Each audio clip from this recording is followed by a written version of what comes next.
Chapter 10. The Healing Journey, A Return. I said my goodbyes to Jonah at the airport in Tel Aviv. Several hours later, I was changing planes in New York City, on my way back to the Rockies. Though I didn't have much time between flights, I phoned my mother in Chile to tell her I was on this side of the Atlantic again. "How are you doing?" I asked her. I could hear her over the phone line taking a deep breath. "I've had a mastectomy, Carlos. They found cancer." I was shocked. Only 2 weeks before, I had been at the Wailing Wall in Jerusalem, praying for my father's well-being and my mother's health. Now this. I explained that I only had a few minutes to change planes, but I would call her again from my next stop. In Chicago, where I had one more change of planes to make, I had a little more time and called my mother back. She explained everything that had happened since I had spoken with her a month before. She had noticed pain in her left breast when she woke up in the mornings, so she went to our family doctor for an examination. They had found a tumor in the breast, and since at that time they did not do lumpectomies, they advised her to have the breast removed by mastectomy to keep the cancer from spreading to the rest of her body. "I am sorry I told you the news so abruptly when you called a few hours ago," my mother said, "but I knew you had the strength of spirit to handle it." Because of the seriousness of my mother's condition, I decided that I would engage in no service other than easing her pain. The reminders I had while in Israel of my dedication to service made it easier for me to go back to the clinic in the Rockies and tell my colleagues I was leaving. When I arrived in Santiago a couple of days later, both my parents met me at the airport. I hadn't seen them since we traveled to Rome together 7 months earlier, when we took a wonderful driving tour through France, Switzerland, Austria, and England. Now at the airport, my father was smiling at me, but there was definitely pain in his expression as well. My mother was only 65, but she looked thinner and had aged considerably in half a year. I could see the pain in her face as well. We hugged and cried, and I felt a love between us that was broader than our mother and son roles. I was deeply saddened by my mother's disease. All her life she had been afraid of breast cancer, and now this self-fulfilling prophecy had come to pass. Over the next 3 months, I lived with my parents and devoted the majority of my time to working with my mother. I applied the techniques of creative visualization I had learned to my mother's case because they had been successfully used with my patients to combat cancer. These techniques were based on the Tibetan model of visualization. I told her to imagine the good cells eating up the mutated cancer cells. I had her imagine the best possible outcome for her life and keep all her actions focused on that goal. With my suggestion, she started keeping a daily journal. In her journal, and in separate writing exercises, I asked her to write down dialogues between the negative, angry part of herself and the positive, life-enhancing part. I found that she felt in some way that she had caused her illness, that she had allowed the cancer in, so we spent quite a bit of time talking about her feelings of shame. Somewhere in her consciousness, she knew energy followed thought and matter followed energy, and that the manifestation of her disease at some level was self-created. But even so, I had to work with her to see whether there were other unknown factors involved. I knew that the easy New Age approach of "you created it, you are responsible, you can cure it," was not the most appropriate one for my mother. I showed her my model of medicine, which had evolved along with my spirit. This model can be thought of as a 4-tiered pyramid, starting at a base of therapies that work at the same basic level of matter energy: allopathic, naturopathic, homeopathic, acupuncture, and energy medicine. The next tier is responsibility, which involves the mind. Then comes love, or the heart. Finally, at the pinnacle, is the soul. As one moves further up the pyramid, the healing becomes stronger and more permanent. The first level of healing utilized in treating my mother's cancer was allopathic medicine. She had surgery. She also used energy therapy, homeopathic medicine, acupuncture, and faith healing to alleviate the symptoms and the pain. The next step was to guide her through a phase of taking responsibility for her situation. From this, she went to a third level of love, compassion, and self-understanding. This kept the shame and the guilt that were associated with the causation, with the responsibility, from overburdening her in the emotional realm. The next level was meditation. From love and understanding, there comes surrender. And it is only through surrender that one reaches one's soul identity. I applied the techniques of the holy names of zikrs and of prayer so there would be a complete understanding that no matter how much the disease was self-inflicted or biologically inflicted, there was a higher level of surrender to the real identity which depended on God. This God healing was what I was calling forward, as the philosopher and physician Maimonides had taught. Feelings of shame and guilt seemed to be part of my father's experience as well. He too felt there was something he could have done to keep his wife from getting sick, that there was something more he should be doing to make her feel better. He actually felt guilty about leaving for work every day because he thought he should be with her. We talked on occasion about his feelings. The most difficult emotion for him to acknowledge was the anxiety produced by his belief that he was supposed to be in control and take care of his family because he was a man. He acted in a very integrated, manly way of supporting my mother and opening up his own sensitivity. It was a very powerful example for me, seeing how strong he was and how easily he could give support and camaraderie. My mother and I both told him what a good husband and father he had been, and how much love he had shown my mother and continued to show. He finally started to let my care and attention for his wife be enough. I rarely stopped thinking of ways I could help my mother in her healing process. I occasionally took breaks from caring for her, though she remained ever on my mind. I would swim or lie in the sun at the beach or the nearby swimming pool. Otherwise, I never left my parents' house during this time. Observing my mother during her healing process gave me solid proof that it was possible to create a process of recovering the sacred out of illness. In our society, there's a great deal of sympathy for having a life-threatening illness, but there is not much support for finding meaning and growth in a positive direction from this experience. Yet there is no future in sympathy for the patient. There is no joy or satisfaction in it. Sympathy really serves to make those around the patient feel better. The experience and mindset of victimization has to be reversed or transcended by de-diagnosis, even if the diagnosis is accurate, in order to generate personal growth and personal renewal.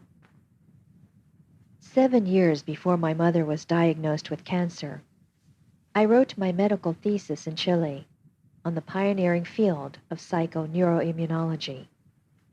I had done research on a family of psychotics and observed there was a direct relationship between immunoglobulin and the psychotic brain. My professors accepted this thesis 25 years ago because I had been a good medical student, not because I was a pioneer. The established doctors thought the way I was trying to combine basic sciences with clinical work was outrageous and therefore meaningless. But by the time my mother was sick, psychoneuroimmunology was already gaining some measure of recognition. at least enough to get it out of the incubation stage and into diapers. It was very clear from the research being done during my mother's illness that a patient's attitude, sense of humor, social support, stress, and emotions did affect the immune system, and there was a relationship between these factors and cancer. A partnership with mind, body, and spirit was essential. Neither in medical school nor in the practicing world of high technology medicine did I learn to consider spirit, but all my lessons learned with Kabbalists, Sufis, and the shamans had considered spirit, so it was easy for me to effect a change in my mother's attitude about being sick in order to reduce stress. Social support did not just mean having people around, but having people in holy company. My mother needed people who would find ways to work from the vital identity by considering that she was a soul. The soul was not sick. The body had become sick. By establishing another perspective, by placing the illness in a higher context, the divine could be brought into the healing process. Change must begin in ourselves. The path of our lives is something we dream of and create. It is the possibility of imagining something and having it become reality. Personal development is not the only work of the recovery of the sacred, nor is it the most important. The heart is most vigilant when it works to help all, especially when we crystallize our perceptions of why we are where we are in life. This involves directing our steps with optimism and vital force to create a brighter tomorrow. This idea led me to create a nourishing circle similar to the healing circles I helped establish first in medical school and then in the Rockies. My mother needed a nourishing circle to come home to and heal in. To create this nourishing circle, I knew we needed to develop relationships and situations that would not drain her and would not be toxic. Many times just going to the doctor's office for a visit would be very draining because it was like being on death row. I saw that personal relationships either give energy or take energy. Those which are emotionally supportive keep energy in motion. They help the person become hopeful and are thus nourishing. I started educating my mother to select her friends from those people she knew who would not see her as a label. She needed people around her who would see her as a human with possibilities for growth and would love her accordingly, even if she had feelings that she hated. One of these feelings was anger, which many people with cancer experience. The person holding on to anger is like a man grasping a hot coal and attempting to throw it at another person. The man holding on to the coal is the one getting burned. In my mother's recovery, we made the distinction that feeling anger was normal, but hating was not. The behaviors of anger were just concentrated energy that could be channeled for other purposes. I was motivated by this idea over the next year because my mother and many other patients I worked with were able to remove their anxiety and channel it into service. Finding appropriate ways to express their needs and wants freed up this emotional energy for healing instead of wasting it on resentment or self-victimization. This opened the door to confronting fear of love and the fear of death, which are both activated when someone is diagnosed with a terminal disease. When the floodgates of fear were released, a reactivation of all basic fear patterns flowed out of the patient. Fear of abandonment, which might have occurred as a child. Fear of failing. Fear of closed spaces. Fear of the dark. Fear of all the images of death. These fears had to be fully processed by the patient so she could make a conscious choice of love rather than fear. Working through these fears involved, once again, forgiveness. Only through the act of forgiving could meaning be created and life be reframed. As Otisley Jefferson had shown me, forgiveness was basically for our own personal well-being. It was how we chose the direction of our life energy. This could be a powerful agent in the healing process. The realization that too much energy was wasted on resentment from the past. Though I was using this idea in treatment at that time, immunology is only now discovering that healing in one's emotional life can lead to healing of the physical and psychological. We know that cancer puts the patient in a crisis situation, but is it completely devoid of positive outcomes? The Chinese word for crisis combines danger and opportunity.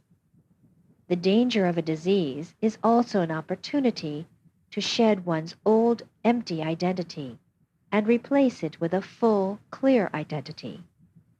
This is the soul identity, which when activated is truly the higher power and the source of inner healing. I also taught my mother silent meditation. I instructed her to reconnect with her essence, her soul, and through this reconnection, she started to transform her experience and her shame toward the breast she was missing. This was a very painful experience for both of us. I told her that through reconnecting with her soul, she could rediscover the meaning and purpose in her life that I had found to be so miraculously healing in mine. How will I know when I have reached the proper state? My mother asked, as she sat cross-legged on the floor of the living room with me. In my travels and studies, I explained, I've learned many techniques for reaching a state I call soul awareness. This type of meditation is just one. You'll know you've reached this state when you start observing the marks of soul awareness. One of the first signs is a sense of timelessness. When you are in a state of soul awareness, you focus on the now, the present, and it starts expanding, wiping out any preoccupations with the past or the future. You start losing your sense of time passing. Another mark of soul awareness is universal love. When you start to feel compassion and caring for all living beings, all animals, all plants, and even for the rocks, you've gone beyond the narrow bounds of your ego and expanded into the realm of the spirit. The longer you remain in that state of soul awareness, the more expansive your feeling of love for all things will become. This will result in a deep feeling of obligation to serve the world in some way, which is another signpost. As you remain in a state of soul awareness, ideas and concepts will re-enter your mind. However, thoughts that seem at odds, contradictory thoughts, will seem a very natural synthesis to you. Acceptance and comfortableness with paradox is another sign that you have reconnected with your soul, I said. What kind of paradoxes? Asked my mother. A common paradox that may float through your consciousness in this state will be the feeling of being alone, different, and separate from the rest of humanity, I answered. But you will also feel that it is this separateness, this uniqueness, that allows you to connect so deeply with the rest of humanity. So I'll have connected with what makes me different from every human being on earth, and not just my fingerprints, said my mother, nodding in understanding. Exactly, I said. And the connection you eventually realize will be more than just a connection with humanity. Your feelings of love for all things and your desire to serve all things may expand yet further in this state. You will come to feel a part of all things. In soul awareness, you recognize that your love for and service toward other beings involves bridging some gap between who you are and who or what they are. Eventually, there will be no gap to cross. For the soul is not part of your body, I concluded. It is part of the universe. I taught my mother a meditation where she said, I am not my body. I am not my mind. I am not my feelings. I have a body. I have a mind. I have feelings. But I am that which I am. Once my mother opened to this inner wisdom, the true healing began. This inner self is the ancient part of ourselves, the part that has evolved down through the ages in all cultures, with the shamans, the Sufis, the Jews, the Christians, the Tibetans, you name it. This intuitive wisdom and love energy is accessed through meditation and through guided imagery. This technique is very important because it also reveals that the autonomic nervous system speaks in images. Our inner self does not speak in logical thought or words, but in global images. It is through certain healing images that the immune system starts reactivating itself and allows us to love ourselves. Only by learning to love ourselves can we rise to the highest level of the healing pyramid, from the physical body to soul awareness. One thing to keep in mind is that the healing model I used with my mother began with the physical. I was very much in agreement with whatever physical therapy needed to be done, be it radiation or chemotherapy. In her case, she ended up having chemotherapy later, but she also had homeopathy and energy healing. The physical therapy enabled her to reach the level of taking responsibility and then to move on to the level of self-love. More and more, she was able to live a life of loving herself, and she shared her newly discovered wisdom with others who were beginning to see disease and illness as a doorway to transformation.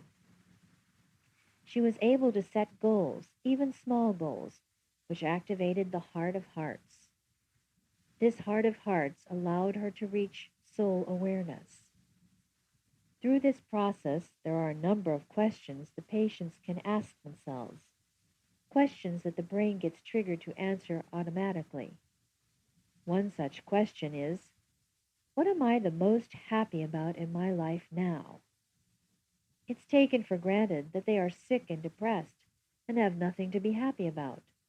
But the truth is, they all have something that makes them happy. Patients must train themselves to ask the question, this thing I'm most happy about in my life, how does it make me feel? The answer will be some variation on, well, I'm alive. Then the brain shifts its own mechanics, rejoicing in aliveness. I taught my mother to ask herself, what about my life am I most proud of now? What about my life am I most grateful for now? My mother often said, I am most grateful that my husband is alive. This shifted her attention to, who do I love? Who loves me? Instead of, how are you feeling today? A typical doctor's question. When a doctor asks a patient, how are you feeling today? To someone who's already diagnosed, the patient doesn't have too much permission to feel well. But if the doctor asks the person, what are you most grateful about in your life? Then the patient is not thinking of his or her illness. In the same sense, a patient could start each day by asking the specific question, what am I enjoying the most in my life? What have I achieved today? Then maybe toward the end of the day, she can learn to program for the nighttime by asking, what have I given today? How have I made a contribution? What have I learned today? What has added to the quality of my life? Those questions trigger or create a new frame of reference that definitely opens up a healing process. Once my mother started to release some of her fear and shame about her illness, I took her to see an older woman whose name I had gotten from Don Eduardo. She was his teacher and a Machi, medicine woman, a shaman of the Mapuche Indians. Don Eduardo explained that she was a healer, counselor, and judge for one of the Mapuche tribes just south of Santiago. The Mapuche Indians contact the spirits through their dreams and visions. My mother and I arrived at the Machi's home on a ranch south of the city. The Machi, a dark-complected woman in her late 60s, was older than my mother, with dark black hair streaked with gray. We entered the house, and she asked us to sit around her dining room table. She brought out a bundle of dried plants, lighting it with a match and smudging the room with smoke. Then she set the smudge stick in a bowl of water nearby and sat down at the table with us. She seemed to enter a trance. After about 5 minutes, she stated that she had made contact with the spirits, and they were not yet ready to receive my mother. They give me instructions on what you must do. If you follow these instructions, you will live 5 more years. No, 6 more years, she paused. More than 6 years. They do not say how long, but we know that life goes in cycles of 7 years. Over the next few weeks, I took my mother back to see the Machi several times. She gave me a list of herbs to give to my mother, and my mother agreed to take them instead of going through radiation treatments. She also gave my mother a new diet that relied heavily on wholesome meals, herb teas, and juice drinks. The Machi led my mother through some rituals to help open her up. With dance and drumming and prayer, the Machi opened up the tunnel of light, she said. I wondered what connection this had to the tunnel of light my grandfather had described to me in my childhood vision. When my mother and I arrived home from visiting the Machi one night, my father took me aside and told me Maria, a friend of mine from medical school, had called from the hospital. He said it sounded urgent. I called Maria at the hospital. This is Dr. Carlos Warter, I told the hospital receptionist, who answered the phone. I'd like to speak to a physician working in the pathology department there. Her name is Maria Sanchez. Oh, the receptionist said, I don't think Dr. Sanchez is in her office. I believe she's up in intensive care. I'll put you through to the nursing station on that floor. When Maria finally answered the phone, somewhat breathless, she said quietly, My mother tried to commit suicide again. Can you meet me here tonight? Without hesitation, I told her, I'll be right over. As I drove toward the hospital, I thought back to the various reports I had heard from Maria over the years about her elderly mother's 3 previous suicide attempts. Maria's father had already died, so Maria, the only daughter, felt a heavy burden to check daily on her mother's fragile emotional state. When I got to the intensive care ward of the hospital, I asked the nurse at the desk to get Maria for me. Maria gave me a hug when she arrived. Her eyes were red with tears. Come down here to the lounge for a few minutes, Maria said. My mother took an overdose of barbiturates, Maria explained as we sat on a couch in the visitor's lounge. She was in a coma when I found her this afternoon. I just stopped by on my way home from the hospital like I do every day. My mother has back spasms, and it looks like she hoarded the pills her doctor prescribed for a couple of months at least. From the look of the empty bottles, she must have taken almost 100 of them. Maria broke down crying again.